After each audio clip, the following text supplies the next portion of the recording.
Parce que l'ancien ministre Jean-Michel Baillet a été, je le disais dans le journal, agressé ce samedi, agression qui s'est produite à Valence d'Agen, la ville dont il est maire, c'est dans le Tarn-et-Garonne, pas très loin de Toulouse. L'élu de 79 ans avait demandé à plusieurs hommes d'origine bulgare de baisser le niveau sonore à proximité d'un logement. Un couple l'a alors pris à partie en lui portant plusieurs coups. Jean-Michel Baillet a porté plainte, il va bien. Un homme de 42 ans a été placé en garde à vue. Alors on l'a appris en cours de journée. Apparemment, les mises en cause sont des saisonniers qui reviennent en été quasiment tous les ans, donc ils connaissent plutôt bien la région et ont identifié, a priori, Jean-Michel Baillet, ce n'était pas un inconnu pour eux. Ça ne s'arrête pas, on parlait de la maire de Verquin il y a une semaine, dans le Nord, qui a été agressée. Et là, c'est une autre agression sur un élu, Raphaël Steinville. Oui, mais on peut se demander malgré tout si le statut d'ancien ministre de Jean-Michel Baillet, le statut de patron de la Dépêche du Midi de Jean-Michel Baillet, il est patron de presse, effectivement, n'ont pas rendu médiatique une affaire somme toute assez banale. Et c'est peut-être ça le plus inquiétant, c'est que ce genre d'altercation. Beaucoup d'élus se taisent. Non, mais combien de personnes ont pu, en voulant demander à des voisins ou des personnes dans leur voisinage de baisser la musique, le bruit de fond qui était fait à l'occasion d'une soirée, ont pu finalement subir les mêmes gestes, les mêmes altercations, les mêmes bousculades de la part de gens finalement dont l'incivilité est devenue une sorte de mode de vie. Alors, ce qui rend l'affaire médiatique, bien évidemment, c'est la stature, le cas très particulier de Jean-Michel Baillet, qui est une figure dans le Midi, et que des personnes, en dépit de sa notoriété, puissent s'en prendre à lui, dit finalement du peu de considération qu'ils ont et pour l'autorité, ceux qui devraient incarner l'autorité, mais d'une certaine manière, c'est ça qui est, pour moi, qui est le plus choquant, c'est que c'est d'une extrême banalité. Oui, alors c'est vrai que les peines encourues dans ce type d'agression, quand il ne s'agit pas d'un élu, je le rappelle, par exemple pour une ITT supérieure à 8 jours, ce qui semble être le cas pour Jean-Michel Baillet, l'agresseur encourt jusqu'à 3 ans de prison, 45 000 € d'amende, et là, pour le coup, comme c'est ce qu'on appelle un dépositaire de l'autorité publique, c'est une circonstance aggravante. Faut-il, Michel Fayad, des peines planchées, le retour des peines planchées? Oui, bien sûr, sur les peines planchées, c'est quelque chose qui est essentiel et qui est partagé, je pense, par la plupart des gens à droite et les candidats à droite. Mais maintenant aussi, ce qu'il faut aussi dire, c'est que Jean-Michel Baillet, on s'en souvient, il était chef du parti radical de gauche aussi. Le PRG, tout à fait. À l'époque, le MRG d'abord, le PRG ensuite, bref.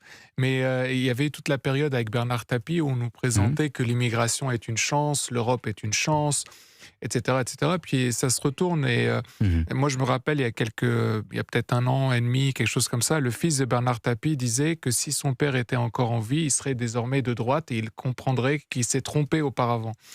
Mais Jean-Michel Baillet est toujours à gauche.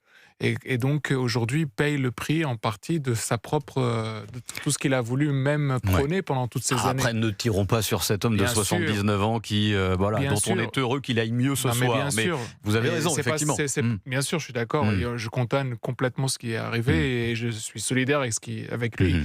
Mais je veux dire, d'un point de vue politique, c'est quand même quelqu'un qui a prôné l'immigration massive. Il a considéré que l'immigration était une chance, qu'il fallait que le peuple français se renouvelle, une espèce de nouvelle France avant l'heure.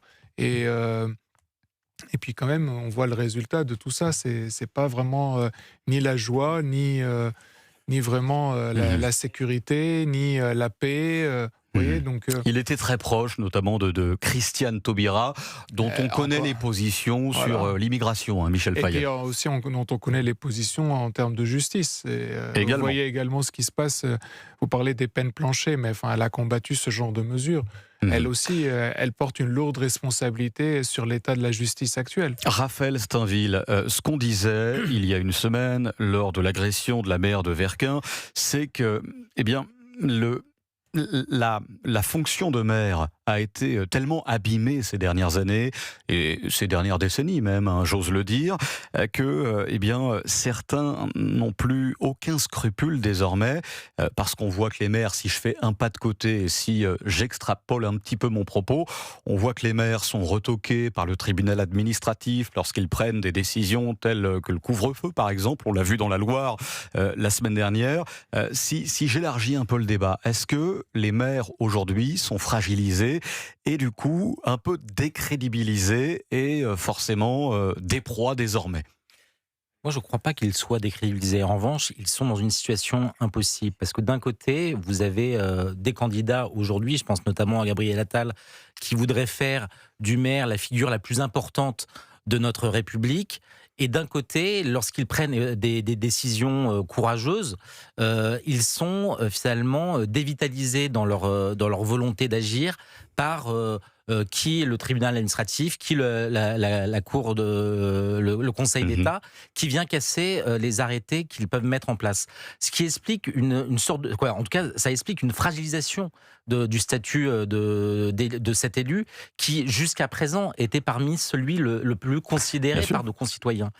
C'est ça un peu le drame que vivent aujourd'hui nos maires, à qui on demande énormément, et malgré l'énergie qu'ils mettent à essayer de satisfaire leurs administrés, malheureusement, ils sont contrariés dans leur action par 1000 petites tracasseries administratives, judiciaires, qui rendent impossible finalement l'exercice de leur métier. Et je passe de côté, mais pourtant c'est le cœur du sujet avec cette altercation, le fait qu'ils sont, comme on le dit souvent, à portée de baffe, parce que ce sont des élus de terrain, qu'ils font les marchés, qu'ils sont au contact de leurs concitoyens, quand la plupart des élus aujourd'hui, du fait du non-cumul des mandats, sont de plus en plus éloignés de ceux pour qui ils ont pu, de ceux qui les ont élus.